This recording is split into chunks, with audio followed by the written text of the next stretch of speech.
Hello दोस्तों, नमस्कार। आप लोगों के लिए खुशखबरी है। स्टेट बैंक ऑफ इंडिया ने सीबीओ यानी सर्किल बेस्ड ऑफिसर के लिए रिक्रूटमेंट नोटिफिकेशन जारी कर दिया गया है। ऑनलाइन एप्लीकेशन स्टार्ट हो चुके हैं। तो आज हम इसी भर्ती के बारे में जानेंगे, कौन से लोग इसमें आवेदन कर सकते हैं। एलिजिबिलिटी को बहुत ध्यान से सुनिएगा, बहुत इम्पोर्टेंट पॉइंट है। साथ साथ में हम ये भी जानेंगे कि ऐसी कौन से लोग जो इसमें आवेदन नहीं कर सकते हैं, उसके बारे में भी हम विस्तार से डिस्कस करने वाले हैं।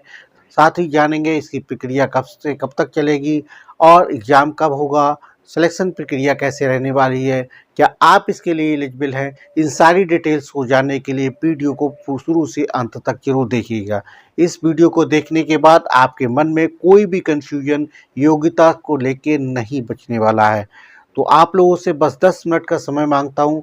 आप 10 मिनट का समय दीजिए और आपको सारी इसमें एलिजिबिलिटी की क्राइटेरिया सारा कुछ क्लियर होने वाला है। नमस्कार दोस्तों, मैं अरविंद कुमार आप सभी का स्वागत करता हूं आपके अपने यूट्यूब चैनल अरविंद कुमार गुरुजी में। दोस्तों, वीडियो शुरू करने से पहले आप लोगों से एक विनम्र अनुरोध है, जिन्होंने अब तक मेरे चैनल को सब्सक्राइब नहीं किया है प्लीज़ चैनल को सब्सक्राइब कर लीजिएगा, बेल आइकन दबा लीजिएगा, जिससे भविष्य में आने वाले जो नोटिफिकेशन है उनकी जानकारी आप तक मिल सके। तो दोस्तों, एसबीआई के द्वारा सीबीओ यानी सर्किल बेस्ड ऑफिसर का नोटिफिकेशन जारी कर दिया है। टोटल वैकेंसी की बात करते हैं 2964 वैकेंसी होने वाली है। इसमें 2600 वैकेंसी फ्रेश वैकेंसी है, साथ में 364 बैकलॉग की भर्ती है।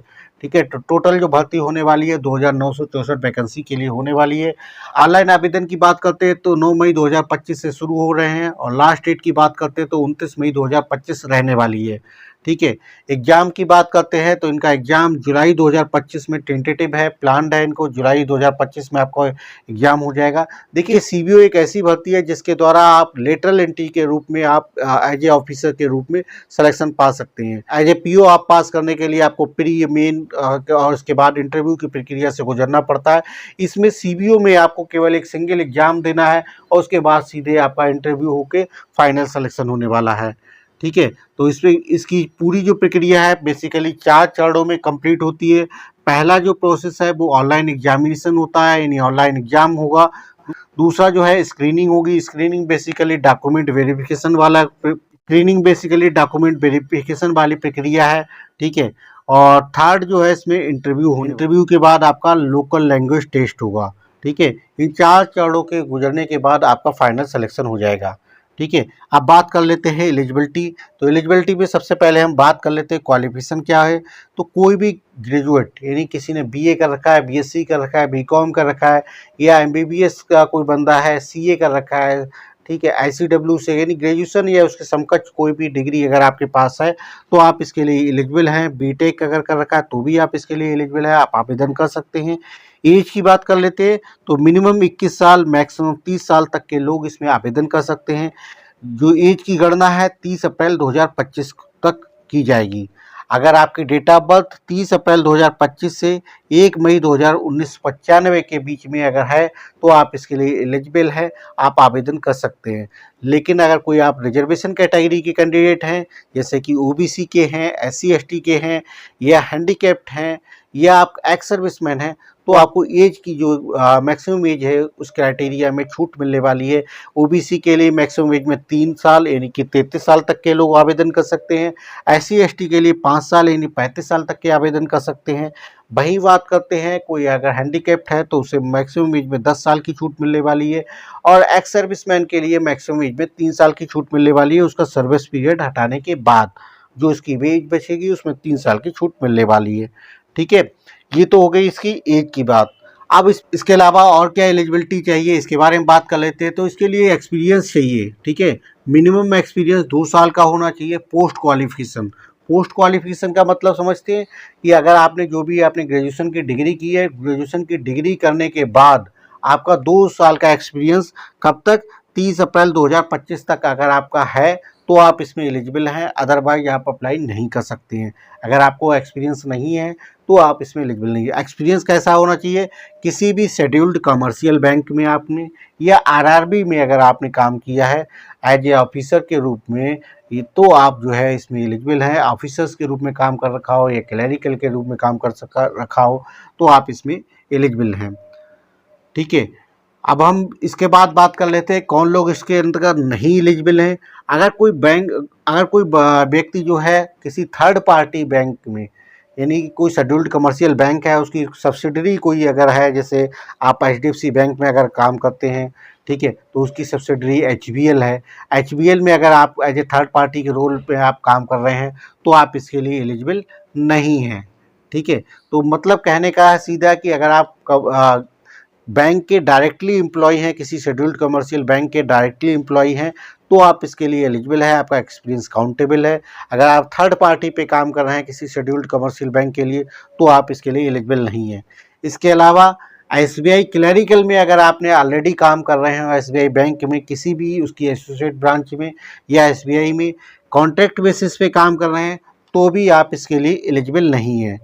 इसके अलावा अगर आपने एसबीआई या इसके एसोसिएट किसी भी बैंक में आपने रिजाइन कर दिया है, कि मतलब पहले आपका सिलेक्शन हुआ था किसी भी पोस्ट के लिए या कॉन्ट्रैक्ट बेसिस पे आपने पहले काम किया था, बट अभी आप रिजाइन कर चुके हैं, तो भी आप इसके लिए एलिजिबल नहीं है। इसके पीछे मेन मोटिव इनका ये है कि इनको फ्रेश लोग चाहिए, ऐसे जो एसबीआई से जिनका वास्ता ना रहा हो, ठीक है, किसी अनदर शेड्यूल्ड कमर्शियल बैंक से उनका वास्ता हो, चाहे वो प्राइवेट सेक्टर की हो या गवर्नमेंट सेक्टर की हो। अगर उनके पास 2 साल का एक्सपीरियंस है तो आप इसके लिए एलिजिबल हैं, आवेदन कर सकते हैं। ये अच्छी अपॉर्चुनिटी उन कैंडिडेट के लिए है जो किसी प्राइवेट कमर्शियल बैंक में काम करते हैं और वो अब गवर्नमेंट बैंक में काम करना चाहते हैं एज ए ऑफिसर्स के रूप में। देखिए, इस सीबीओ के लिए हम लेटरल एंट्री वाली पोस्ट भी मानते हैं। इसमें जो सैलरी होने वाली है वो जस्ट पीओ जैसी होने वाली है। पीओ में आपका प्रोविजन पीरियड जो है 2 साल का होता है, बट सीबीओ का जो प्रोविजन पीरियड मात्र 6 महीने का होता है। यानी 6 महीने के प्रोविजन पीरियड के बाद आपका जो है परमानेंट एम्प्लॉय हो जाते हैं स्टेट बैंक ऑफ इंडिया के। और पीओ के सिलेक्शन के लिए आपको प्री, मेन और इंटरव्यू 3 चरणों से गुजरना पड़ता है। मतलब पहला एक रिटन होगा, उसको क्वालिफाइड करेंगे, फिर दूसरा रिटन होता है, उसको क्वालिफाइड करेंगे, फिर इंटरव्यू आपका होता है। जबकि सीबीओ के द्वारा आपका लेटरल एंट्री है, केवल 2 साल का अगर आपके पास एक्सपीरियंस है तो आप डायरेक्टली इसमें जो है आवेदन कर सकते हैं और केवल एक सिंगल एग्जाम के बाद ही आपका सिलेक्शन हो जाएगा, ठीक है। इसके लिए जैसे कि आप पहला तो आपका ऑनलाइन एग्जाम हो गया। स्क्रीनिंग में यही चीज़ देखी जाएगी, जो अपना 2 साल का एक्सपीरियंस आपने लगाया है, वो 2 साल का एक्सपीरियंस जो है बैंक को जो एक्सपीरियंस चाहिए उसको सूट करता है या नहीं करता है, मतलब इसके बाद अब जान लेते हैं पेपर पैटर्न क्या होने वाला है। तो पेपर पैटर्न इसके देखिए सिंपल, एक 2 घंटे का पेपर होगा 120 मिनट का, जो 4 सेक्शंस में आपका डिवाइड होगा। पहला सेक्शन जो है इंग्लिश लैंग्वेज का होगा, जो 30 क्वेश्चन 30 मार्क के 30 मिनट का इसका समय मिलने वाला है। इसके बाद बैंकिंग नॉलेज का आपका 40 क्वेश्चंस आएंगे, 40 मिनट के होंगे और 40 मार्क्स का मिलने वाला है, ठीक है। इसके बाद आपका जनरल अवेयरनेस और इकोनॉमी के आपके 30 क्वेश्चंस आएंगे, 30 मार्क्स होंगे और 30 मिनट का इसका समय मिलने वाला है। इसके अलावा कंप्यूटर एप्टीट्यूड के आपके 20 क्वेश्चंस आएंगे, 20 मार्क के होंगे और 20 मिनट का इसके लिए समय मिलने वाला है। तो टोटल आपको देखिए कि 120 120 120 यानी 120 क्वेश्चंस आएंगे, 120 मिनट का समय मिलेगा और टोटल जो मार्क्स होंगे वो भी 120 के होंगे। यानी एक क्वेश्चन 1 मार्क का होगा और उसको सॉल्व करने के लिए आपको एवरेजली 1 मिनट का समय मिलने वाला है, ठीक है। इसके अलावा आपका डिस्क्रिप्टिव टेस्ट भी होगा, जैसे पीओ में वगैरह में होता है। अब आपको जो 30 मिनट का एक डिस्क्रिप्टिव टेस्ट होगा जो 50 मार्क का होने वाला है। साथ में एक अच्छी बात इसमें ये है कि कोई भी नेगेटिव मार्किंग नहीं रहने वाली है। पीओ को अगर आप करते हैं तो आपको वहाँ पे नेगेटिव मार्किंग का भी सामना करना पड़ता है, बट इसमें कोई भी नेगेटिव मार्किंग नहीं रहने वाली है। अब अगर आपको आवेदन करना है तो आवेदन करने के लिए जो इसमें शुल्क की बात करते हैं, तो जनरल, ओबीसी, ईडब्ल्यूएस कैटेगरी के लिए 750 रुपये फीस रहने वाली है। वही बात करते हैं एससी, एसटी और हैंडीकैप्ड के लिए कोई भी फीस नहीं रहने वाली है, 0 फीस रहने वाली है, ठीक है। सैलरी की बात करते हैं तो 60 से 63,000 रुपये के बीच में से आपको सैलरी होने वाली है, ठीक है। साथ में आपका टीए, डीए और एचआरए भी आपको एडिशनल मिलने वाला है।